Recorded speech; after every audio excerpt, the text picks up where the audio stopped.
Hey everyone, welcome back to the channel.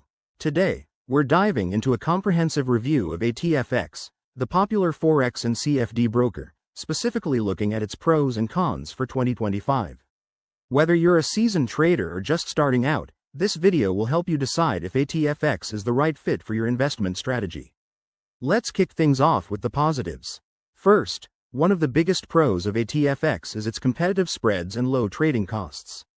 In 2025, they've continued to offer tight spreads on major currency pairs, which can save you money on every trade.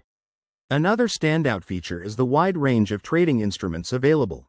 From Forex and commodities to indices and cryptocurrencies, ATFX provides access to a diverse portfolio, making it easy to diversify your investments. Plus, their platform is incredibly user-friendly.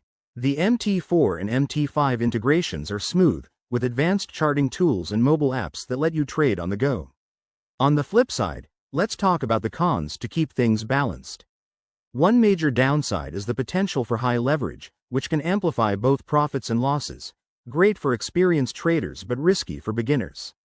Additionally, some users report higher withdrawal fees compared to competitors, which might eat into your earnings over time. Another concern is customer support. While it's generally responsive, there have been complaints about slower resolution times for complex issues. Finally, ATFX's educational resources are a bit lacking, with fewer tutorials and webinars than some other brokers, which could be a hurdle for new traders. In conclusion, ATFX in 2025 offers a solid platform for those seeking low costs and variety, but it's not without its pitfalls like leverage risks and fees. I recommend weighing these factors against your own experience and needs. If you're interested in trying ATFX, always start with a demo account.